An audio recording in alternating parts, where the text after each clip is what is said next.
السلام عليكم ورحمة الله وبركاته. نحمده ونصلي على رسوله الكريم. أما بعد فأعوذ بالله من الشيطان الرجيم. بسم الله الرحمن الرحيم. قل هو الله أحد الله الصمد لم يلد ولم يولد ولم يكن له كفوا أحد. صدق الله العظيم. رب اشرح لي صدري ويسر لي أمري واحلل عقدة من لساني يفقهوا قولي. প্রিয় ভাইরা, আপনারা জানেন যে এই রমাদানে আমরা একটি কোরআন সিরিজ করছি। প্রতিটি প্রোগ্রামে আমরা কোরআনের কোনো না কোনো সূরা থেকে কিছু আলোচনা শুনছি। তারই ধারাবাহিকতায় আজকে আমি সূরাতুল ইখলাস তেলাওয়াত করেছি, ছোট্ট একটা সূরা। এই সূরার সংক্ষিপ্ত তাফসীর আজকে আমরা শুনবার চেষ্টা করব ইনশাআল্লাহ বিইذنিল্লাহ। সূরাতুল ইখলাস সবার মুখস্থ আছে না? মুসলিম তো অবশ্যই, অনেক অমুসলিমেরও মুখস্থ, অনেক হিন্দুরও সূরা ইখলাস মুখস্থ আছে। জানেন, অনেক হিন্দু ভাইরা একই পাড়ায় একই সাথে সমাজে থাকার কারণে তারা সূরা ফাতিহা, ইখলাস এরকম দু চারটা দোয়া কালাম সূরা এদেরও মুখস্থ থাকে। সূরাতুল ইখলাস এমন একটা সূরা যেটা অনেক অমুসলিম ভাইদেরও মুখস্থ থাকে। খুব ছোট্ট সূরা। স্রষ্টার পরিচয় যে এত সহজ ভাষায় মাত্র 4টি বাক্যে দিয়ে দেয়া যায়, তার জলজন্ত প্রমাণ হচ্ছে এই সূরাতুল ইখলাস। মাত্র 4টি আয়াত। কয়টি? 4টি আয়াত দিয়ে আল্লাহ তাআলা স্রষ্টার পরিচয় খুবই চমৎকার ভাবে প্রিসাইজলি তিনি তুলে ধরেছেন। কোরআনের অনেক জায়গায় আল্লাহ তাআলা নিজের পরিচয় দিয়েছেন। যেমন সূরা বাকারার 255 নম্বর আয়াতে, মানে আয়াতুল কুরসির মধ্যে আল্লাহ তাআলা নিজের পরিচয় তুলে ধরেছেন। একটি আয়াত, 9টি বাক্য বিশিষ্ট একটি আয়াত, সেখানে আল্লাহ তাআলার পরিচয় খুব চমৎকার ভাবে পাওয়া যায়। আয়াতুল কুরসি, এটা আপনাদের মুখস্থ আছে না? আয়াতুল কুরসি ফরজ সালাতের পরে এটা পড়বেন। আল্লাহর হাবিব সাল্লাল্লাহু আলাইহি ওয়াসাল্লাম ফরজ সালাতের পরে এটা পড়তেন। তিনি বলতেন, মান কারাআ আয়াতুল কুরসি দুবুরা কুল্লি সালাতিন মাকতুবাতিন লাম ইয়ামনাহু মিন দুখুলিল জান্নাতি ইল্লাল মাউত। ফরজ সালাতের পরে যে আয়াতুল কুরসি তেলাওয়াত করবে তার জান্নাতে যাওয়ার ক্ষেত্রে আর কোনো বাধা থাকে না, মৃত্যু ছাড়া। মৃত্যুটাই বাধা, মরলেই জান্নাতি। আয়াতুল কুরসির ভেতরে আল্লাহ তাআলা ওনার পরিচয় তুলে ধরেছেন খুবই সংক্ষিপ্ত ভাবে, এক আয়াতে আল্লাহর পরিচয়। তারপর সূরা হাশরের শেষ 3 আয়াতে আল্লাহ তাআলা নিজের খুব চমৎকার পরিচয় তুলে ধরেছেন। তারপরে এই সূরা ইখলাসের মধ্যে আল্লাহ তাআলা আরো সংক্ষিপ্ত পরিসরে, ভেরি প্রিসাইজলি, মাত্র ছোট্ট ছোট্ট 4টা আয়াতে নিজের পরিচয় তুলে ধরেছেন। তো কিভাবে আল্লাহ তাআলা নিজের পরিচয় আমাদের সামনে পেশ করলেন, আমরা সেটাই আজকে শুনবার চেষ্টা করবো ইনশাআল্লাহ। সূরাতুল ইখলাস, আপনারা কি জানেন এটা কোরআনের কততম পারায় অবস্থিত? 30তম পারায়। এবং এই সূরাটি মাক্কি সূরা। কি সূরা? কোরআনের সর্বশেষ পারায় অবস্থিত 30তম পারায়। আয়াত সংখ্যা তো আমরা শুরুতেই বললাম, কয়টি? 4টি। এই সূরাটি কোরআনের যে সূরার ধারাক্রম, সে ধারাক্রম অনুসারে 112 নম্বর সূরা। কত নম্বর? 112 নম্বর সূরা। এই সূরাটা মক্কাতুল মুকাররমাতে নাজিল হওয়ার কিছু প্রেক্ষাপট আছে। প্রেক্ষাপটগুলো হচ্ছে, আরবরা বংশকে খুব গুরুত্ব দেয়, বংশ প্রিজার্ভ করা, লিনিয়েজকে প্রিজার্ভ করা। এবং তারা মানুষকে দেখে, শুধু মানুষ তো না, মানুষের পায়ের ছাপ দেখে বলে দিতে পারতো তার বাবাকে, তার বাবাকে, পর দাদাকে, 14 পুরুষের নাম বলে দিতে পারতো। শুধু মানুষই না, তারা উটের পায়ের ছাপ দেখে, উটের পায়ের, মরুভূমির বালুতে উটের পায়ের ছাপ দেখে ওই উট কোন বংশের, ওই বংশের ওর নাম কি, ওর বাবার নাম কি, ওর দাদার নাম কি, 14 পুরুষ এরকম ছিল। এবং তারা দুজন মানুষকে যদি ঢেকে রাখা হয় সারা শরীর, শুধু পায়ের একেবারে শেষের দিকের ছোট আঙ্গুল দেখে, এটাকে ইলমুল কিয়াফা বলে, ওই ছোট আঙ্গুলের শেপ দেখে ওরা বলে দিতে পারতো সে কোন বংশের, তার বাবার নাম কি, দাদার নাম কি, 14 পুরুষ। তারা এই লিনিয়েজকে প্রিজার্ভ করতো আর কি এইভাবে। এবং এই বংশ পরিক্রমা মুখস্থ করা, জানা, জিজ্ঞেস করা, এটাকে গুরুত্ব দিত। তো তারা আল্লাহকেও আমাদের মতো এরকম একজন সত্তা ভেবে আল্লাহ হাবিব সাল্লাল্লাহু আলাইহি ওয়াসাল্লামকে জিজ্ঞেস করতেছে যে, ইদান খালাকাল্লাহু কুল্লা শাই ফামান খালাকাল্লাহ। মুহাম্মদ, তুমি তো বলো যে আল্লাহ নাকি সব সৃষ্টি করেছে, তো আল্লাহকে কে সৃষ্টি করেছে? অথবা বলো যে আল্লাহর বাবাকে, আল্লাহর দাদাকে, আল্লাহর পরদাদাকে, আল্লাহর বংশটা বলো। তো তখন তাদের এই প্রশ্নের জবাবে আল্লাহ তাআলা সূরাতুল ইখলাস নাজিল করেন যে, কুল হু আল্লাহু আহাদ। হে নবী, আপনি বলুন আল্লাহ হচ্ছেন এক, অদ্বিতীয়, ইউনিক, অ্যাবসলিউট। আল্লাহুস সামাদ, তিনি হচ্ছেন সামাদ, তিনি কারোর প্রতি নির্ভরশীল নন, অমুখাপেক্ষী। লাম ইয়ালিদ ওয়া লাম ইউলাদ, তিনি কাউকে জন্ম দেনও নাই, আবার তিনি কারো কাছ থেকে জন্ম নেয়ানো নাই। ওয়ালাম ইয়াকুল্লাহু কুফুয়ান আহাদ, তার সমকক্ষ, তার মতো, তার সিমিলার মহাবিশ্বে দ্বিতীয় কেউ নাই। সুবহানাল্লাহ। এটা হচ্ছে শানে নুজুল, কোন প্রেক্ষাপটে নাজিল হয়েছে, এটা হচ্ছে একটা বর্ণনা। আরেক বর্ণনা এসছে, মক্কার মুশরিকরা জিজ্ঞেস করতে আরম্ভ করলো, ইয়া মুহাম্মদ, আমরা জানি মানুষ মাটির তৈরি, ফেরেশতারা নূরের তৈরি মানে আলোর তৈরি, এরপর জিনেরা আগুনের তৈরি, আল্লাহ কিসের তৈরি? আল্লাহ তাআলার বাইয়িন লানা জিনসা রাব্বিক, তোমার আল্লাহর জিন্স বর্ণনা করো, সে কোত্থেকে আসছে, কি দিয়ে, কোন জিন্স থেকে, মানে কোন জিনিস থেকে তৈরি? তখন আল্লাহ তাআলা এই সূরাটা নাজিল করলেন, কুল হুয়াল্লাহু আহাদ আল্লাহুস সামাদ লাম ইয়ালিদ ওয়া লাম ইউলাদ ওয়া লাম ইয়াকুল লাহু কুফুয়ান আহাদ। এইভাবে অনেকগুলো বর্ণনা পাওয়া যায় যে এরকম এরকম প্রেক্ষাপটে যখন রাসূল সাল্লাল্লাহু আলাইহি ওয়াসাল্লামকে তারা এই সমস্ত প্রশ্ন জিজ্ঞেস করে, তখন তাদের প্রশ্নের জবাব স্বরূপ আল্লাহ তাআলা 4 আয়াত বিশিষ্ট এই সূরাটি নাজিল করেন। তাহলে সূরার কোন প্রেক্ষাপটে, কোন সিচুয়েশনে সূরাটা নাজিল হলো, এটা সবার কাছে ক্লিয়ার না এখন? এই সূরার কিছু ফজিলত পাওয়া যায়। আপনারা তো সূরার নাম শুনেছেন সূরাতুল ইখলাস। ইখলাস শব্দের অর্থ হচ্ছে সিনসিয়ারিটি, আন্তরিকতা বা একনিষ্ঠতা। যেহেতু এই সূরায় একনিষ্ঠতার সাথে আল্লাহর তাওহীদের ঘোষণা দেওয়া হয়, এজন্য এই সূরার নাম হচ্ছে সূরাতুল ইখলাস। আবার এই সূরাকে সূরাতুত তাওহীদও বলে, যেহেতু আল্লাহর একত্ববাদের ঘোষণা এই সূরায় দেওয়া হচ্ছে, ওয়াননেস অফ গড। আবার এই সূরার একটা নাম হচ্ছে সূরাতুল মারিফা, যেহেতু এই সূরা মারিফা মানে জানা বা চেনা, যেহেতু এই সূরা পড়ার মধ্য দিয়ে আল্লাহর পরিচয় জানা যায়, আল্লাহকে চেনা যায়, এজন্য সূরার নাম সূরাতুল মারিফা। আচ্ছা, এই সূরার অনেক ফজিলত আছে, অনেক ফজিলত। আমরা কয়েকটা ফজিলত আপনাদের সামনে শেয়ার করবো ইনশাআল্লাহ। এই সূরার 1 নম্বর ফজিলত হচ্ছে রাসূল সাল্লাল্লাহু আলাইহি ওয়াসাল্লাম বিভিন্ন সুন্নাহ নামাজে, সুন্নত নামাজের দ্বিতীয় রাকাতে এই সূরাটা পড়তেন। যেমন ফজরের 2 রাকাত সুন্নত আছে না, ফজরের 2 রাকাত সুন্নতের দ্বিতীয় রাকাতে রাসূল সাল্লাল্লাহু আলাইহি ওয়াসাল্লাম এটা পড়তেন। প্রথম রাকাতে সূরা কাফিরুন, দ্বিতীয় রাকাতে সূরা ইখলাস, এটা পড়তেন। মাগরিবের নামাজের যে সুন্নাত, সেই সুন্নাতেরও দ্বিতীয় রাকাতে আল্লাহর হাবিব সাল্লাল্লাহু আলাইহি ওয়াসাল্লাম এই সূরাটা পড়তেন। তাওয়াফ করার পরে 2 রাকাত নামাজ পড়তে হয়, জানেন? ওই 2 রাকাত নামাজে রাসূল সাল্লাল্লাহু আলাইহি ওয়াসাল্লাম প্রথম রাকাতে সূরাতুল কাফিরুন, দ্বিতীয় রাকাতে সূরাতুল ইখলাস পড়তেন। বিতিরের সালাতের শেষ রাকাতে আল্লাহর হাবিব সাল্লাল্লাহু আলাইহি ওয়াসাল্লাম সূরাতুল ইখলাস পড়তেন। এই মর্মে অনেকগুলো হাসান হাদিস আছে। তাহলে কখন কখন সূরাতুল ইখলাস পড়তেন রাসূল সাল্লাল্লাহু আলাইহি ওয়াসাল্লাম, কোন নামাজে? ক্লিয়ার না? ফজরের 2 রাকাত সুন্নত নামাজের শেষের রাকাতে, মাগরিবের 2 রাকাত সুন্নত নামাজের শেষের রাকাতে, তাওয়াফের পরে যে 2 রাকাত পড়তে হয় শেষের রাকাতে, বিতিরের সালাতের শেষ রাকাতে। এই সূরাটাকে আল্লাহর হাবিব সাল্লাল্লাহু আলাইহি ওয়াসাল্লাম সুলুসুল কোরআন বলেছেন, 1/3 অফ দ্য কিতাব, কোরআনের 3 ভাগের 1 ভাগ। সূরাতুল ইখলাস তা'দিলু সুলুসাল কোরআন, সূরা ইখলাস হচ্ছে কোরআনের 3 ভাগের 1 ভাগ। তার মানে আপনি যদি একবার সূরা ইখলাস পড়েন, কয় পারা তেলাওয়াতের সওয়াব? 2 বার পড়লে, 3 বার পড়লে, 3 বার পড়লে 1 খতম কোরআনের সওয়াব। আলহামদুলিল্লাহ। কেউ কেউ বলেন যেহেতু আল্লাহর একত্ববাদের কথাবার্তা কোরআনে 1/3 মানে 1/3 জুড়ে আছে, সেহেতু সূরাতুল ইখলাস সুলুসুল কোরআন মানে হচ্ছে যে কোরআনের 3 ভাগের 1 ভাগে আল্লাহ যা নিয়ে কথা বলেছে সূরাতুল ইখলাসের ভিতরেই সেটা সংক্ষেপে চলে আসছে। এজন্য এটাকে বলা হয় 1/3 অফ দ্য বুক, কোরআনের 3 ভাগের 1 ভাগ। এটার আরেকটা, এই হাদিসটা মুতাওয়াতির হাদিস, সূরাতুল ইখলাস তা'দিলু সুলুসাল কোরআন, এটা এমন সংখ্যক, বেশি বেশি সংখ্যক সাহাবী প্রতিটি জেনারেশনে বর্ণনা করেছে, সাহাবী, তাবি, এই হাদিসের ব্যাপারে কোনো ডাউট তৈরি হয় না, কোনো সাসপিশন তৈরি হয় না, খুবই ভ্যালিড এই হাদিসটা, যেটা কোরআনের 3 ভাগের 1 ভাগ। আচ্ছা, আল্লাহর হাবিব সাল্লাল্লাহু আলাইহি ওয়াসাল্লাম আরেকটা হাদিসে এসেছে, এক সাহাবীকে কোবা পল্লীতে ইমাম করে পাঠিয়েছেন। মদিনা মসজিদে নববীর পাশে একটা মসজিদ আছে, মসজিদে কোবা, সেই মসজিদের ইমাম করে এক সাহাবীকে পাঠিয়েছেন। ওই সাহাবীর একটা অভ্যেস ছিল, উনি প্রত্যেক রাকাতে সূরা ফাতিহার পরই আগে সূরা ইখলাস পড়তেন। ধরেন প্রথম রাকাতে সূরা ফাতিহার পরে ইখলাস, এরপর একটা সূরা পড়তেন।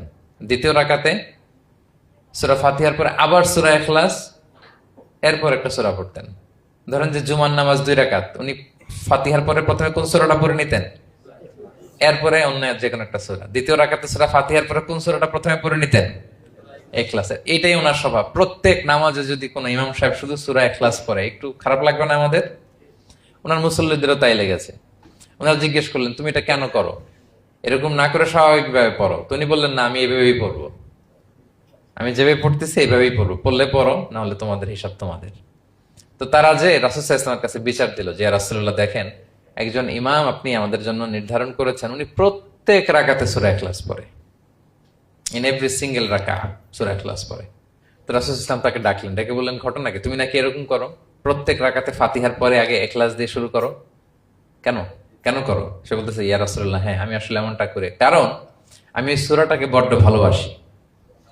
কারণ ফিহি সিফাতুর রহমান, এই সূরার ভেতরে আল্লাহর পরিচয় মেলে, আল্লাহর পরিচয় পাওয়া যায়, যেন সূরাটাকে আমি বড্ড ভালোবাসি। রাসূল সাল্লাল্লাহু আলাইহি ওয়াসাল্লাম বললেন, ঠিক আছে, তোমার অভ্যাসের পরিবর্তন করার দরকার নাই, হুব্বুকা ইয়াহা ইউদখিলুকাল জান্নাহ, এই সূরার প্রতি তোমার এই ভালোবাসাই তোমাকে জান্নাতে প্রবেশ করাবে। আরেক বর্ণনায় এসেছে, তুমি যেমনি আল্লাহর পরিচয় থাকার কারণে সূরাটাকে ভালোবাসো, আল্লাহ জানিয়েছেন যেন তোমাকে জানাই আল্লাহও তোমাকে ভালোবাসে। ফিহি সিফাতুর রহমান, এই সূরার ভেতরে রহমানের পরিচয় পাওয়া যায়, আল্লাহ সুবহানাহু ওয়া তাআলার পরিচয় পাওয়া যায়। তো এই জন্য উনি প্রত্যেক রাকাতে সূরা ইখলাস পড়তেন। আরেকটা হাসান পর্যায়ের হাদিসে পাওয়া যায়, নবম হিজরিতে আল্লাহর হাবিব সাল্লাল্লাহু আলাইহি ওয়াসাল্লাম তাবুক যুদ্ধে অংশগ্রহণ করেছিলেন। আপনারা তাবুক যুদ্ধের নাম শুনেছেন? হ্যাঁ, নিশ্চয়ই শুনেছেন, যারা ইসলামের ইতিহাস, রাসূল সাল্লাল্লাহু আলাইহি ওয়াসাল্লামের বায়োগ্রাফি নিয়ে পড়াশোনা করেছেন। তাবুক হচ্ছে অনেক দূরে, মদিনা থেকে, খুব কষ্টের সফর ছিল। তখন খেজুর পেকে সবার ঘরে খেজুর, পাকা খেজুর উঠাতে হবে, আবার প্রচন্ড গরম, আবার সফরের দূরত্ব অনেক বেশি। এই সফরে মূলত কোনো যুদ্ধ সংগঠিত হয়, তাবুক যুদ্ধে কোনো যুদ্ধ হয় নাই। কয়েক সপ্তাহ লাগছে যেতে, কয়েক সপ্তাহ ফিরতে, এতটুকুই। জাস্ট কে পাক্কা ইমানদার আর কারা মুনাফেক, হিপোক্রিট, এটাকে ক্লিয়ার করার জন্য আল্লাহ তাআলা এই যুদ্ধের আহ্বান জানিয়েছেন যে যাও, অ্যাটাক করো, তাবুকে যাও। বিশাল বাহিনী, প্রায় বিশাল একটা বাহিনী যে তাবুকে চলে গেল। রাসূল সাল্লাল্লাহু আলাইহি ওয়াসাল্লাম যখন তাবুক যুদ্ধে ছিলেন, এই অভিযানে ছিলেন, তখন মদিনায় এক সাহাবী ইন্তেকাল করেন, নাম হচ্ছে মুআবিয়া ইবনে মুআবিয়া আল মুজহানি। তো উনি ইন্তেকাল যখন করলেন, রাসূল সাল্লাল্লাহু আলাইহি ওয়াসাল্লাম তো এত দূর থেকে এটা জানতেন না। জিবরাইল ইসলাম এসে বললেন, ইয়া রাসূলুল্লাহ, মদিনাতে আপনার সাহাবী মুআবিয়া ইন্তেকাল করেছে। মুআবিয়া ইবনে আবি সুফিয়ান একজন সাহাবী আছে, উনি নয়, মুআবিয়া ইবনে মুআবিয়া আল মুজহানি। তখন বললেন, ইয়া রাসূলুল্লাহ, আপনি এই ৩০,০০০ সাহাবী নিয়ে এখানেই মরুভূমির মধ্যেই তার গায়েবানা জানাজা পড়েন, আমরাও আছি আপনার সাথে, আমরাও শরীক হব। রাসূল সাল্লাল্লাহু আলাইহি ওয়াসাল্লাম এত দূরে তাবুক থেকেই মুআবিয়া ইবনে মুআবিয়া আল মুজহানি রাদিয়াল্লাহু তাআলা আনহুর গায়েবানা জানাজায় শরীক হলেন। এই গায়েবানা জানাজায় সাহাবাদের সাথে ফেরেশতারাও শরীক হয়েছিলেন, দুই কাতারে, পেছনে দুই কাতার, প্রতি কাতারে ৭০,০০০ ফেরেশতা। জানাজা শেষে, দোয়া শেষে আল্লাহর হাবিব সাল্লাল্লাহু আলাইহি ওয়াসাল্লাম বললেন যে, জিবরিল, ঘটনা কি? মুআবিয়ার এত স্ট্যাটাস, এত মর্যাদা, কি কারণে তুমি দুই কাতারে ৭০,০০০ হলে ১,৪০,০০০ বিশাল ফেরেশতাদের বহন নিয়ে তুমি জানাজায় জয়েন করলে, কারণ কি? কি তার মর্তবা? তো জিবরাইল আলাইহিস সালাম বললেন, ইয়া রাসূলুল্লাহ, আপনার সাহাবী মুআবিয়ার বৈশিষ্ট্য ছিল তিনি কাইমান আও কাঈদান, দাঁড়িয়ে অথবা বসে, মাশিয়ান আও রাকিবান, আরোহণ অবস্থায় অথবা চলন্ত অবস্থায়, উঠতে বসতে চলতে ফিরতে সব সময় সে পড়তে থাকতো কুল হুয়াল্লাহু আহাদ আল্লাহুস সামাদ লাম ইয়ালিদ ওয়া লাম ইউলাদ ওয়া লাম ইয়াকুল লাহু কুফুয়ান আহাদ। এই সূরাটা ছিল তার ডেইলি ওজিফা, সব সময় উঠতে বসতে চলতে ফিরতে কোন সূরা পড়তো? সূরা ইখলাস পড়তো। এজন্য আল্লাহ তাআলার আদেশে আমরা ১,৪০,০০০ ফেরেশতা নিয়ে তার জানাজায় শরীক হয়েছি। সুবহানাল্লাহি ওয়া বিহামদিহি। তাহলে বুঝতে পারতেছেন এই সূরার মর্তবা কতটা পছন্দনীয় সূরা আল্লাহর কাছে। যদিও ছোট আয়াত, কয়টা?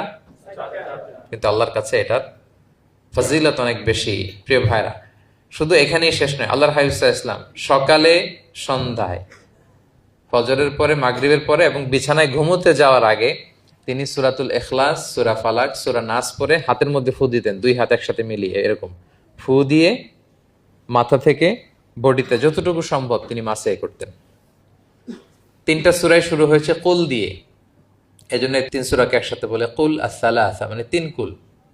এই ৩ কুল তিনি ফজরের পর, মাগরিবের পর আর বিছানায় ঘুমোতে যাওয়ার আগে পরে হাতে ফু দিয়ে সারা গায়ে মেসেজ করতেন। আপনারা করেন? হ্যাঁ, অভ্যাসটা, ওজিফাটা আছে তো আপনাদের, না? করবেন। এটা special protection, you will get a special protection from Allah সুবহানাহু ওয়া তাআলা। অনেকে দেখবেন ব্ল্যাক ম্যাজিক করে, ব্ল্যাক ম্যাজিক কিন্তু সত্য, ম্যাজিক করে, সেহের করে আপনাকে দুর্বল করে ফেলবে। স্বয়ং আল্লাহর হাবিব সাল্লাল্লাহু আলাইহি ওয়াসাল্লামকে সেহের করা হয়েছিল। উনি কয়েক মাস স্ত্রীদের সাথে ফিজিক্যাল ইন্টিমেসিতে যেতে পারতেন না, এত দুর্বল হয়ে গেছিলেন। লাবিদ ইবনুল আসাম নামে এক ইহুদি মিত্র, সে জাদু করেছিল রাসূল সাল্লাল্লাহু আলাইহি ওয়াসাল্লামকে। ওনার মাথার চুল চিরুনির ভেতর 11টা গিট দিয়ে সেই ব্ল্যাক ম্যাজিক করেছে। নবী সাল্লাল্লাহু আলাইহি ওয়াসাল্লাম কয়েক মাস অসুস্থ ছিলেন। পরে সূরা ফালাক নাস যখন নাজিল হয় তখন আল্লাহ তাআলা রাসূল সাল্লাল্লাহু আলাইহি ওয়াসাল্লামকে সুস্থ করে দিলেন। সাহাবীদেরকে নিয়ে এক কুয়ার নিচ থেকে, চিরুনি থেকে এই গিটগুলো খুলে খুলে রাসূল সাল্লাল্লাহু আলাইহি ওয়াসাল্লাম 11টা আয়াত তেলাওয়াত করলেন। রাসূল সাল্লাল্লাহু আলাইহি ওয়াসাল্লামকে সুস্থ করে দিল কে? আল্লাহ সুবহানাহু ওয়া তাআলা শিফা নসিব করলেন। তার মানে ব্ল্যাক ম্যাজিক সত্য, সিহির করে মানুষ। আপনার সফলতা, আপনার সাকসেস, এটা সবার ভাল লাগবে না, মনে রাখবেন। সবাই এটা পছন্দ করে না। আল্লাহ আইনু হক, নজর কিন্তু সত্য, নজর সত্য, নজরের প্রভাব আছে, চোখের প্রভাব আছে। এজন্য কারো ভালো কিছু দেখলে মাশা আল্লাহ বলবেন, আল্লাহর দিকে ফিরিয়ে দিবেন ওটার কল্যাণ। কি বলবেন? একটা সুন্দর ফুটফুটে বাচ্চা দেখলে মাশা আল্লাহ, কারো সফলতা দেখলে, কারো ফার্মে গেলেন, বাগানে যেয়ে দেখলেন ফল মূল ভর্তি, কি বলবেন? মাশা আল্লাহ, বিসমিল্লাহ মাশা আল্লাহ বললে এটাতে আর ক্ষতি হয় না। অনেকে বলে যে বাবা মা মাশাআল্লাহ বলা লাগে না, বাবা মা আর নাকি মামা, এই তিনজন নাকি মাশাআল্লাহ না বললে কিছু, এটা ভুল কথা। বাবা মারা বলতে হয়। বাবাও তার ছেলের কোনো সাকসেস, ভালো কিছু দেখলে কি বলবে? মাশা আল্লাহ, তাবারাকাল্লাহ, অথবা বিসমিল্লাহ মাশা আল্লাহ, এটা আপনারা বলবেন। নজরের প্রভাব আছে। আপনি সিম্পলি দেখেন, এই যে আমি আপনাদের দিকে তাকিয়ে তাকিয়ে কথা বলছি, আমি যদি অনেকক্ষণ স্টেয়ারিং করি, কারো দিকে ভেবে তাকিয়ে থাকি, সে ভালো ফিল করবে? কেন, আমি কি তার মারছি, ধরছি, স্পর্শ করছি? কিছুই তো করলাম, শুধু আমি তার দিকে তাকিয়ে আছি। তার মানে এতেই সে অস্বস্তি ফিল করতেছে। ধরেন যে আপনি কোন একটা প্রোগ্রামে বসে আছেন, আপনার পাশে যে বসে, আপনি তার দিকে এরকম 10 মিনিট তাকায় আছেন, কোনো কথা ছাড়া শুধু তাকিয়েই রইলেন, তার কি ভাল লাগবে বলেন? সে কি কমফোর্টেবল ফিল করবে? সে ভয় পাবে, সে ভয় পাবে, অস্বস্তি ফিল। আপনি কিছুই করেন নাই, না তাকে টাচ করেছেন, না ধরেছেন, ছুঁয়েছেন, কিছু, শুধু তাকিয়ে আছেন। দেখেন নজরের কি প্রভাব। আল্লাহ আইনু হক, নজর সত্যি। এজন্য কারো সাকসেস দেখলে আমরা সবসময় যেন মাশাআল্লাহ বলি। মাশাআল্লাহ ঠোঁটের সাথে মিলিয়ে রাখবেন। ভালো দেখলে কি বলবেন? মাশাআল্লাহ, মাশাআল্লাহ, বিসমিল্লাহ মাশাআল্লাহ, মাশাআল্লাহ, তাবারাকাল্লাহ, এটা বলবেন।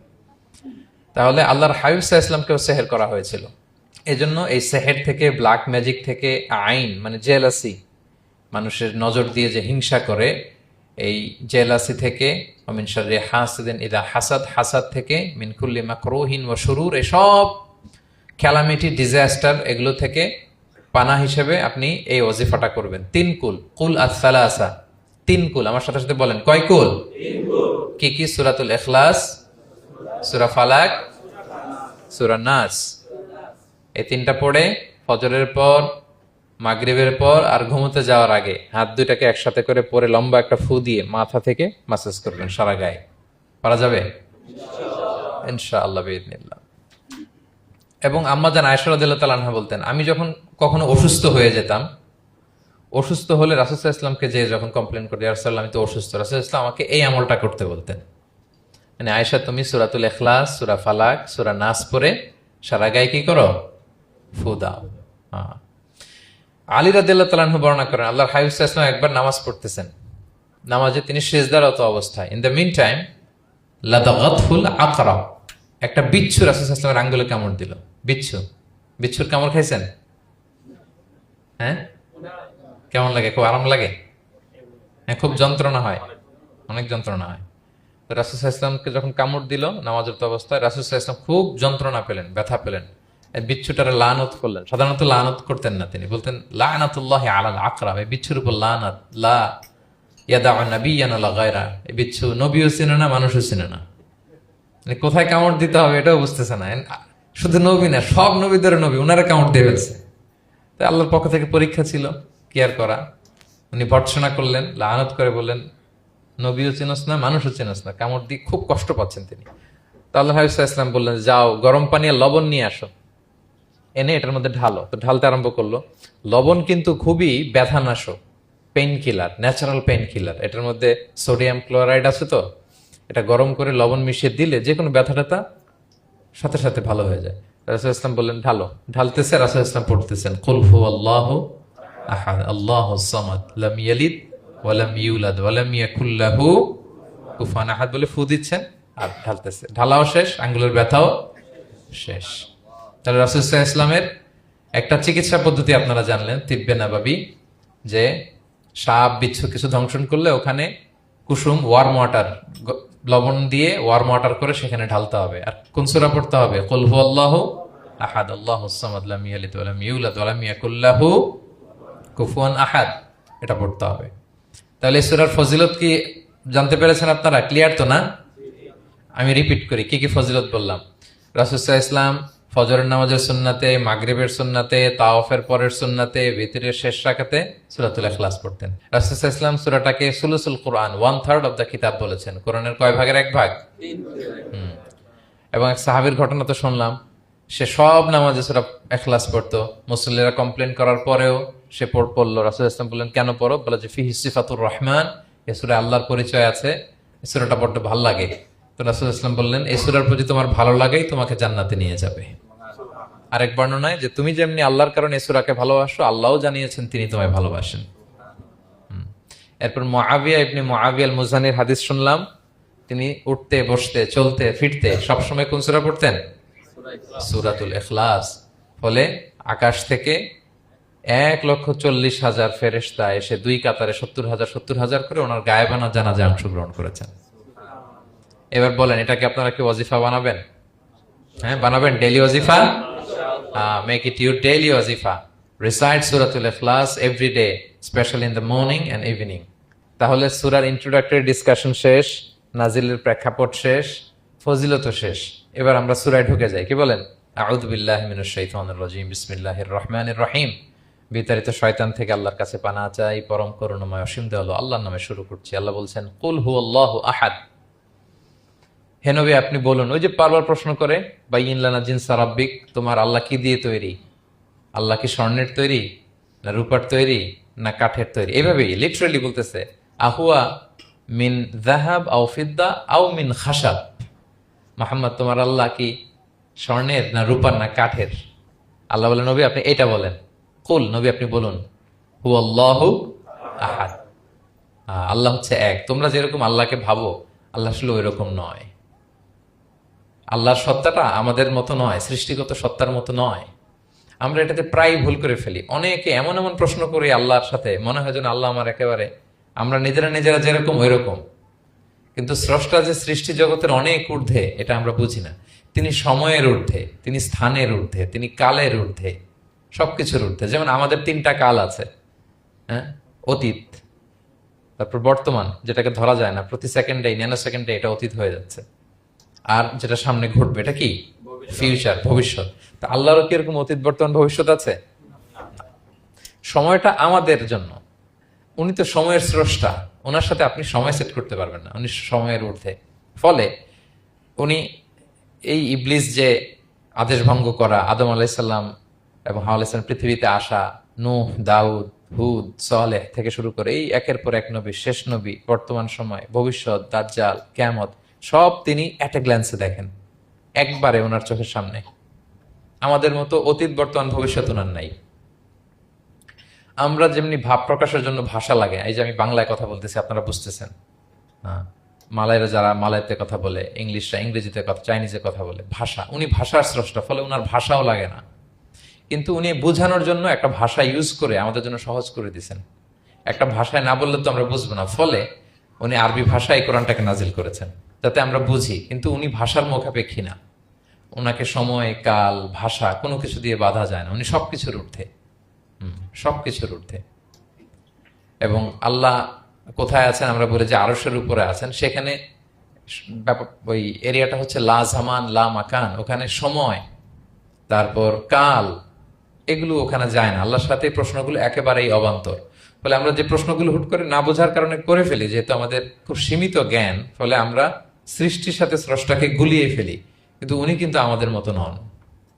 এজন্য আল্লাহ বলেন যে আমাকে জিজ্ঞেস করে যে আমি লোহার তৈরি, না স্বর্ণের তৈরি, না রূপার তৈরি, নাকি পাথরের তৈরি বা কাঠের তৈরি, তুমি বলো, কুল হুয়াল্লাহু আহাদ। হে নবী আপনি বলুন, আমি হচ্ছি এক, একক, অদ্বিতীয়।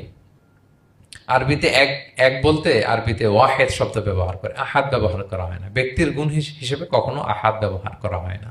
এটা কেবলমাত্র, শুধুমাত্র, একমাত্র আল্লাহ তাআলার জন্য ব্যবহার করা হয়। তিনি আহাদ, আহাদ। কারণ ওয়াহেদ শব্দের ওয়াহেদাতুন হয়, মানে পুরুষবাচক হয়, স্ত্রীবাচক হয়, কিন্তু আহাদের আর কিছু হয় না, আহাদ আহাদি। আল্লাহ শব্দটাই এরকম, আল্লাহ শব্দটাই এরকম। যেমন ঈশ্বরের ঈশ্বরী হয়, ভগবানের ভগবতী হয়, গডের গডেস হয়। আল্লাহর এরকম স্ত্রীবাচক কিছু আছে? কিছু নাই। আল্লাহ বলেন ইন্নানি আনাল্লাহু লা ইলাহা ইল্লা আনা ফা'বুদনি ওয়া আকিমিস সালাতা লিযিকরি।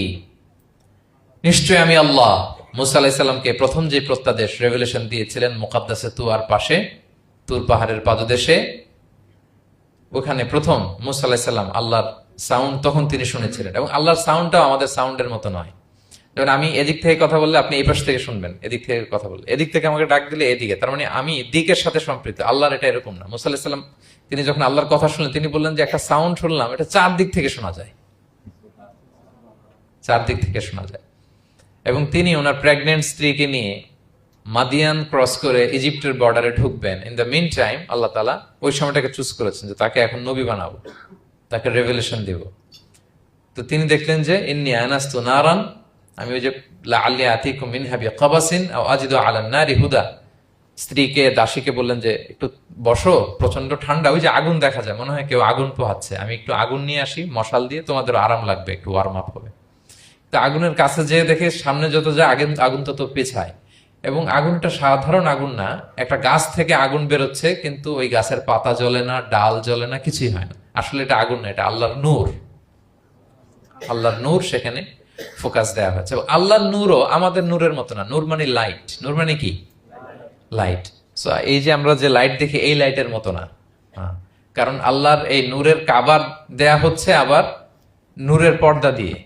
পর্দা দেয়া হয় সাধারণত আলোকে আটকানোর জন্য, কিন্তু আল্লাহর যে পর্দা, হেজাবের কথা বলা হয়েছে, ওই পর্দাটাও আলোর পর্দা। আমাদের সাথে মিলালে হবে? আমরা ঘরে পর্দা টাঙাই কি থামাতে বলেন তো? আলো থামাতে। আর আল্লাহর যে হেজাব পর্দাগুলো কিসের? আলোর, নূরের। সো কশ্চিন কালেও আপনি সৃষ্টির সাথে স্রষ্টাকে মিলাবেন না। আমরা ভুল করে অনেক সময় এরকম অবান্তর প্রশ্নগুলো করি। তো আল্লাহ তখন মুসা আলাইহিস সালামকে প্রত্যাদেশ করলেন যে ইন্নানি আনাল্লাহ লা ইলাহা ইল্লা আনা ফা'বুদনি, আমি আল্লাহ। আমি কি? আল্লাহ। এই আল্লাহ নামটা আল্লাহ নিজেই রেখেছেন। আমাদের নাম রাখে আমাদের বাবা দাদা, আল্লাহর তো বাবা দাদা কেউ নাই। আল্লাহর নাম কে রেখেছে? আল্লাহ নিজেই রেখেছেন। ফা'বুদনি, আমার ইবাদত করো, ওয়া আকিমিস সালাতা লিযিকরি। তাহলে এখানে প্রথম আয়াতেই শিরকের উপর কুঠারাঘাত করা হয়েছে, শিরকি আকীদাকে লন্ডভন্ড করে দেয়া হয়েছে এবং বোঝানো হয়েছে আল্লাহ হচ্ছেন এক, অদ্বিতীয়, একক। কারণ আমরা যত ইবাদত করি এর মধ্যে যদি শিরকের স্পর্শ থাকে আমাদের ইবাদত ভ্যানিশ হয়ে যাবে, এটার কোনো দাম নাই। লা ইন আশরাকতা লা ইয়াহবাতান্না আমালুক ওয়া লা তাকুনান্না মিনাল খাসিরিন। আল্লাহ বলেন যদি শিরক করো তাহলে তোমার সব আমল বাতিল হয়ে যাবে, তোমার রোজা, নামাজ, হজ, যাকাত, জিকির কিছু থাকবে না। এজন্য শিরক যাতে কখনো আমাদের না হয়, শিরকের সাথে যেন আমাদের সম্পর্ক না থাকে। ইন্নাল্লাহা লা ইয়াগফিরু আন ইউশরাকা বিহি ওয়া ইয়াগফিরু মা দুনা যালিকা লিমান ইয়াশা। আল্লাহ সব মাফ করেন কিন্তু শিরকের গুনাহ মাফ করেন না। কি মাফ করে না? হ্যাঁ, এজন্য শিরকের সাথে আমাদের কোনো সম্পর্ক নাই। দেখেন আমরা যখন নামাজে দাঁড়াই, আমরা তাকবীরে তাহরিমা বাঁধার পরে কি পড়ি? ওয়াজ্জাহতু ওয়াজহিয়া লিল্লাযী ফাতারাস সামাওয়াতি ওয়াল আরদা হানিফা ওয়া মা আনা মিনাল মুশরিকিন। দেখেন নামাজে দাঁড়ালে আগে ক্লিয়ার করে নিতে হয় যে আল্লাহ ওয়া মা আনা মিনাল। এই যে লক্ষ লক্ষ হাজী সাহেবরা যায় ইজহার রেদা পরে, ওখানে কি পড়ে? লাব্বাইক আল্লাহুম্মা লাব্বাইক লাব্বাইক লা শারীকা লাক। আগে হিসাব ক্লিয়ার যে আল্লাহ শিরকের সাথে ছিটেফোঁটা সম্পর্ক আমাদের নাই। আমরা একনিষ্ঠভাবে তোমার ইবাদত করি। তাহলে সূরাতুল ইখলাস বেসিক্যালি তাওহীদের একনিষ্ঠ ঘোষণার নাম, যেটার প্রথম আয়াত আল্লাহ তাআলা নবীকে বললেন যে হে নবী আপনি আমার পরিচয় দিয়ে দেন, আপনি বলুন কুল হুয়াল্লাহু আহাদ, আমি এক, একক, অদ্বিতীয়।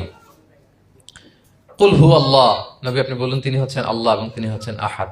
আল্লাহ নামটার অনেক ভাবে কোরআনে পরিচয় দিয়েছেন। আল্লাহ আলিফ লাম লাম, আলিফ ছাড়া, লিল্লাহ দিয়ে, লাম ছাড়া, লাহু দিয়ে, আপনি যেভাবেই বলবেন সেভাবে আল্লাহর পরিচয় পাওয়া যায়। লিল্লাহি মা ফিস সামাওয়াতি ওয়া মা ফিল আরদ, কোরআনের অনেক আয়াতে এসেছে। লাম বাদ দিয়ে দিলে লাহুল মুলকু ওয়া লাহুল হামদু হুয়া আলা কুল্লি শাইইন কাদির। লাম বাদ দিয়ে দিলে হা দিয়ে আল্লাহর পরিচয় দিয়েছেন, হুয়া দিয়ে পরিচয় দিয়েছেন, হুয়াল্লাহুল্লাযী লা ইলাহা ইল্লাহু।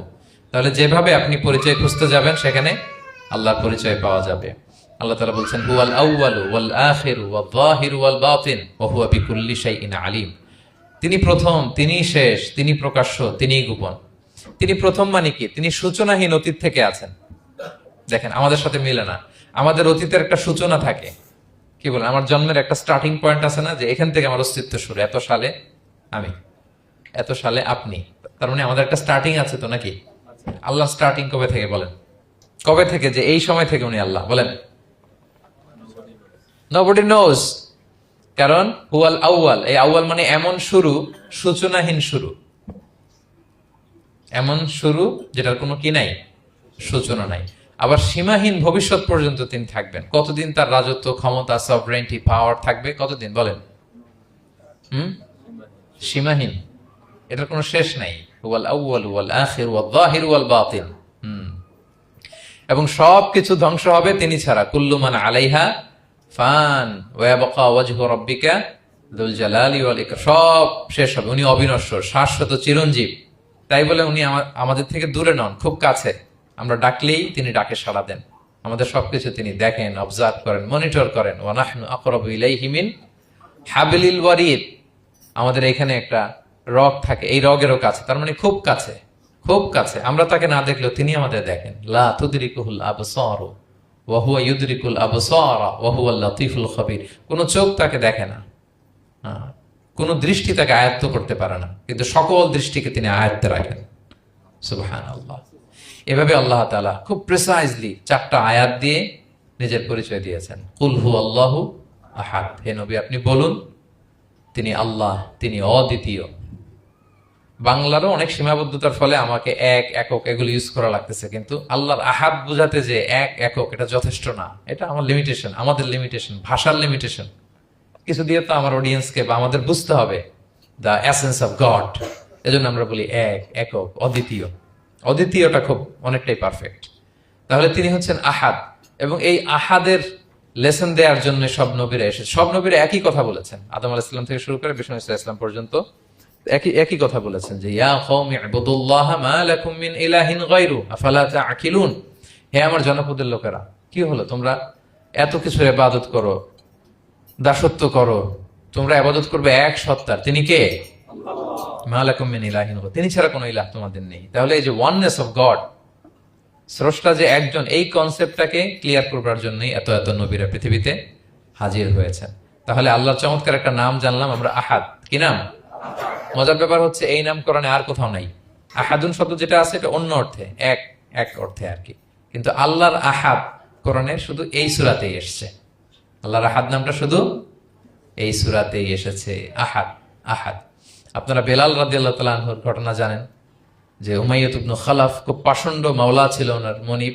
এমন কোন অত্যাচার নাই যে ঈমান আনার কারণে বেলাল রাদিয়াল্লাহু তাআলা আনহুর উপর করা হয় নাই। পিটানো, চাবুক মারা, টানা হেচড়া করা, উত্তপ্ত মরুভূমিতে। যারা হজ উমরা করতে গিয়েছেন তারা তো দেখেছেন মরুভূমির বালু, ওখানে কত গরম, চাল ছেড়ে দিলে মুড়ি হয়ে যাবে, খই হয়ে যাবে। ওই উত্তপ্ত গরম বালুতে বেলাল রাদিয়াল্লাহু তাআলা আনহুকে শুইয়ে পেটের উপরে পাথর রেখে দেওয়া হয়েছিল। তখন তিনি আল্লাহর একত্ববাদের ঘোষণা এই শব্দটা দিয়ে করেছেন। অস্ফুট কণ্ঠে উনি বারবার বলছিলেন আহাদ, আহাদ, আহাদুন, আহাদ। তো আল্লাহ তাআলার এই নামটা, আহাদ নামটা, এই সূরা ছাড়া কোরআনের অন্য কোথাও আসেনি। তাহলে প্রথম আয়াতটা কি? কুল হুয়াল্লাহু। হে নবী তারা জিজ্ঞেস করে আমার বংশ কি, বাপদাদা কই, কাঠের না মাটির না লোহার না সোনার, আপনি বলুন কুল হুয়াল্লাহু, তিনি এক, অদ্বিতীয়। আল্লাহুস সামাদ, তিনি হচ্ছেন সামাদ। আল্লাহর আরেকটা নাম আস-সামাদ। আল্লাহুস সামাদ। সামাদ শব্দের অনেকগুলো অর্থ পাওয়া যায়। সামাদের একটা মিনিং হচ্ছে যার উপরে আর কারো কোনো স্ট্যাটাস বা মর্যাদা নাই।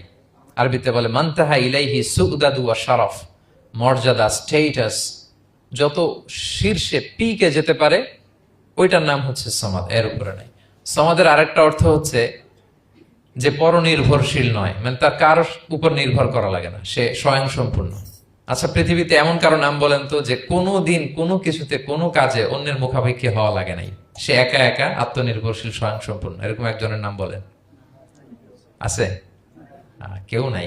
কোনো না কোনো ভাবে আপনি পাওয়ারফুল কারো কথা বলবেন, এত আরো নির্ভরশীল, এরা রাস্তা দেখায় না দিলে চলতেও পারে না, কোন দিকে যাইতে হবে এটা বলার জন্য 10 জন থাকে, এর ওয়াশরুমে নিয়ে যেতে হয় 10 জনের, এর এই সাপোর্ট, ওই সাপোর্ট, এই প্রোটোকল, অনেক কিছু, এর লোক লাগে আরো বেশি।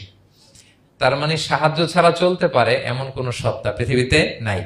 একটা সত্তা যার কারো কোনো সাহায্য লাগে না, যার কারোর প্রতি কোনো নির্ভরতা নাই, কারো কাছে ঠেকা নাই, গোটা বিশ্ব তার কাছে ঠেকা। তিনি কে? তার নাম সামাদ। তার নাম কি? আল্লাহুস সামাদ। অমুখাপেক্ষী, অ্যাবসলিউটলি ইন্ডিপেন্ডেন্ট। কখনো কোনো কাজে তার কারো কাছে যেতে হয় না, কারো উপর ভরসা করতে হয় না, কারো প্রতি তার কোনো ঠেকা নাই। সব গোটা দুনিয়া তার কাছে ঠেকা, তার কাছে ফরিয়াদ করে, তার দিকে ঝুঁকে পড়ে আসতে বাধ্য। ওই সত্তার নাম হচ্ছে সামাদ। সামাদ ক্লিয়ার সবার কাছে? আল্লাহ তাআলা বলছেন, ইয়া আইয়ুহান নাসু আনতুমুল ফুকারাউ ইলাল্লাহ ওয়াল্লাহু হুয়াল গনিয়ুল হামিদ। ওহে মানুষেরা, তোমরা হচ্ছে ফকির। ফকির বিমানা মুফতাকির ইলাল্লাহ, মানে মুখাপেক্ষী। কার দিকে? ফুকারা ইলাল্লাহ ওয়াল্লাহু হুয়াল গনিয়ুল হামিদ। কিন্তু আল্লাহ কারো প্রতি মুখাপেক্ষী নন। গনি, তিনি প্রাচুর্যশীল, হামিদ, সপ্রশংসিত।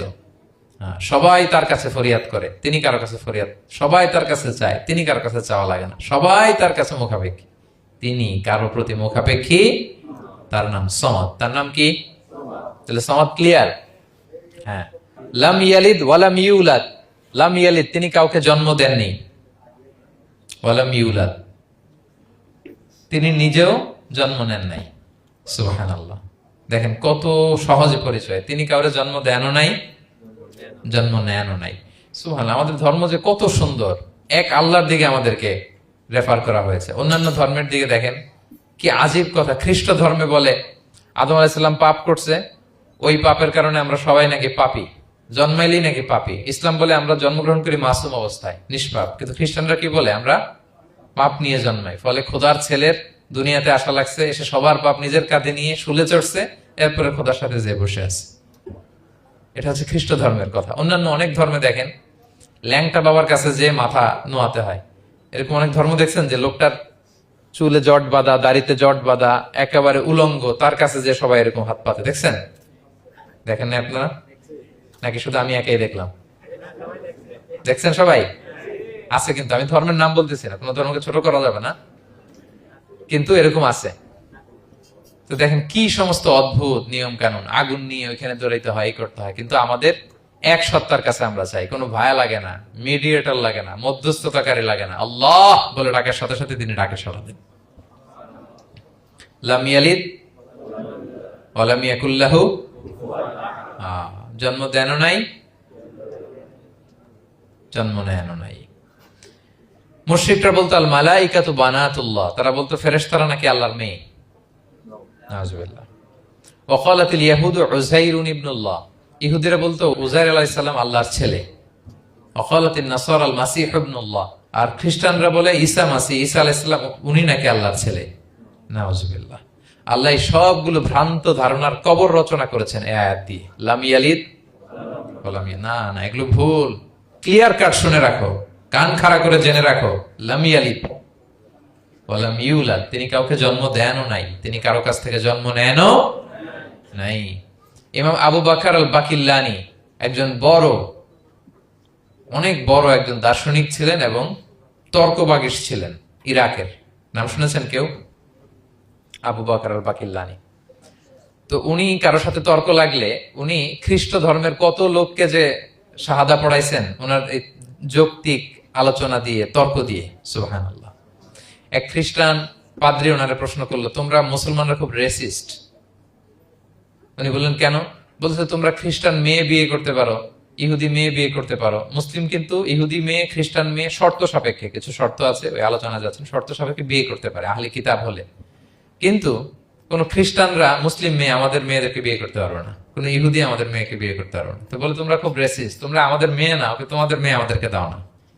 তো তিনি বলেন তোমরা তো ইহুদি, তোমাদের নবী হচ্ছে মুসা আলাইহিস সালাম, ওনাকে তো আমরা মানি, ওনার কথা তো কোরআনে আছে, এজন্য তোমাদের মেয়েকে বিয়ে করতে পারি। আর খ্রিস্টানদের নবী হচ্ছে ঈসা আলাইহিস সালাম, ওনাকেও মানি, ওনার মায়ের নামে বিশাল সূরাই আছে, সূরা মারিয়াম, আর ওনার ব্যাপারে হাজার শত শত আয়াত। তো এই জন্য তোমার খ্রিস্টানদের মেয়ে বিয়ে করতে পারি। তোমরা তো আমাদের নবী মুহাম্মদ সাল্লাল্লাহু আলাইহি ওয়াসাল্লামকে মানো না। মুহাম্মদ সাল্লাল্লাহু আলাইহি ওয়াসাল্লাম যে শেষ নবী এটা তোমরা মানো, মানার সাথে সাথে মুসলমান হয়ে যাবা, এরপর আমাদের মেয়েকেও তোমরা বিয়ে করতে পারবা। এভাবে উনি এমন ভাবে উত্তর দিতেন বা বুহিতাল্লাযী কাফার, একেবারে লাজবাব হয়ে যেত। তো ওনার নাম যখন ছড়ালো, ইরাকের মুসলিম বাদশাহ ওনাকে কনস্টান্টিনোপলে পাঠাবেন, যেখানে রোমান এম্পায়ার। তো রোমান এম্পায়ার এরাও খুব প্রস্তুতি নিয়ে আছে যে আবু বকর আল বাকিলানিকে ডিল করা অনেক কঠিন, সে আসতেছে, তার সাথে কিভাবে কি করা যায়। তো আপনারা জানেন যে খ্রিস্ট সমাজের নিয়ম হচ্ছে রাজার দরবারে ঢুকতে গেলে কুর্নিশ করে ঢোকা লাগে। কি করে? মাথা নত করে, এরকম নিচের দিকে করে রূপুর মতো করে এরপরে ঢোকা লাগে। তো এখন তারা প্ল্যান করতেছে যে আবু বকর বাকিলানি তো জীবনে আমার কুর্নিশ করবে না, এটা তো আমার জন্য অপমান হয়ে যাবে, কি করা যায় কি করা যায়। তো রাজার এক বড় উজির সে প্ল্যান করলো, একটা কাজ করেন, রাজ দরবারে তাকে যখন ঢোকানো হবে তার জন্য একটা স্পেশাল গেট বানানো হবে। দরজাটা ফুল হবে না, হাফ হবে, অর্ধেক। তো অর্ধেক দরজা দিয়ে যখন সে ঢুকবে, সে তো বাধ্য মাথা নিচু করে ঢুকতে হবে, তাহলে রুকু হয়ে গেল, কুর্নিশ আপনাদের দেওয়া হয়ে গেল। বলে এই তো চমৎকার বুদ্ধি, ঠিক আছে একটা ছোট্ট দরজা বানাও। তো বানাইছে। উনি যখন কনস্টান্টিনোপলে পৌঁছলেন, অনেকে নিয়ে আসালো রাজদরবার, বলতেছে এটা দিয়ে ঢুকতে হবে আমাদের, সবার ঢুকেন। তো সবাই এরকম মাথা নিচু নিচু করে ঢুকছে।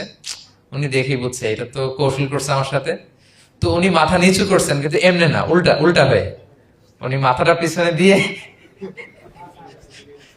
বুঝতে পারছেন, উনি অ্যাবাউট টার্ন হয়ে ঢুকতে তো হবে, পিঠটারে রাজার দিকে দিয়ে, নিতম্বটাকে রাজার দিকে দিয়ে, তারপরে উনি রুকু দিছে, উল্টা রুকু।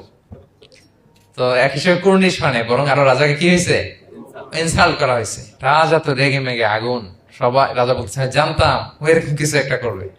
মানে এমন ভাবে উনি বুদ্ধি বের করে ওনার সাথে আর পারা যায়। কেন ওনার কথা আনলাম এই জন্য, সেখানে যেও উনি পুরো রাজ দরবারকে তাক লাগিয়ে দিলেন এইভাবে। উনি দেখেন যে কনস্টান্টিনোপলের রোমান এম্পায়ারের পাশে পোপ বসা। পোপ চেনেন তো, মানে তৎকালীন খ্রিস্টান সবচেয়ে বড় পাদ্রী। তিনি যে বলতেছে কাইফা হালুক ইয়া কাহানাতুল মা'বাদ ও কাইফাল আহল ও কাইফাল আওলাদ, যে বলতেছে আরে সম্মানিত পোপ, আপনি কেমন আছেন, আপনার বউ কেমন আছে, আপনার সন্তান কেমন আছে। এই কথা শুনে রাজা রেগে মেগে আগুন। এই আবু বকর বাকিলানি, এত বড় সাহস, তুমি জানো না উনি পোপ? পোপদের বিয়ে করা নিষেধ, তারা এত পবিত্র, তাদের স্ত্রী হয় না, তাদের সন্তান হয় না। একজন পবিত্র সত্তার সন্তান থাকে কি করে, স্ত্রী থাকে কি করে, তারা আমাদের পোপ। তা আবু বকর আল বাকিলানি বলে, আপনাদের পোপের যদি স্ত্রী থাকলে ইজ্জত চলে যায়, সন্তান থাকলে সম্মান ক্ষুণ্ণ হয়, তাহলে আপনারা ঈসা আলাইহিস সালামকে আল্লাহর সন্তান কি করে বানান, মেরিকে আল্লাহর স্ত্রী কি করে বানান। সুবহানাল্লাহ বিহামদিহি।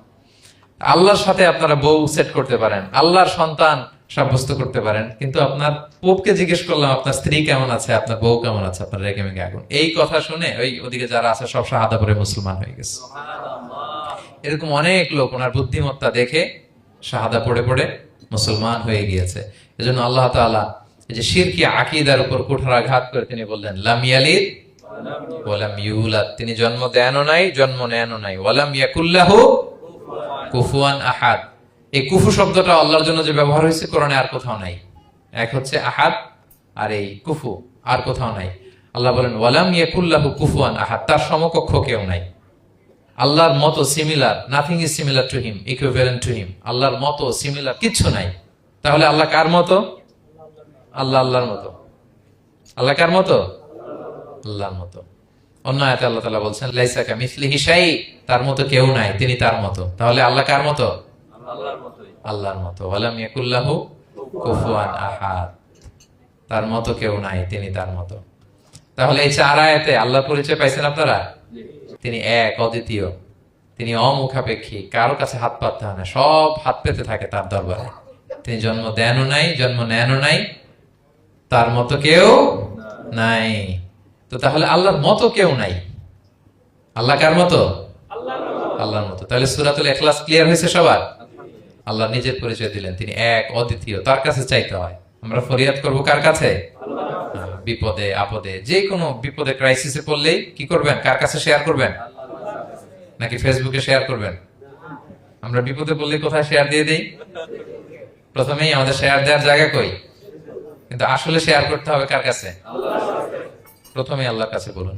তিনি আপনাকে বিপদ মুক্ত করতে পারেন, তিনি আপনাকে শান্ত করতে পারেন, আপনার অস্থিরতা দূর করতে পারেন, তিনি কেবল আপনাকে সফলতা দিতে পারেন, আর কেউ পারে না। এজন্য ফরিয়াদের হাত যেন আমরা তার দরবারে উঠাই। আল্লাহ তাআলা আমাদের সবাইকে কথাগুলো বোঝার আমল করার তৌফিক দান করুক। হাদা মা ইনদি ওয়াল ইলমু ইনদাল্লাহি আলাইহি তাওয়াক্কালতু ওয়া ইলাইহি উনীব।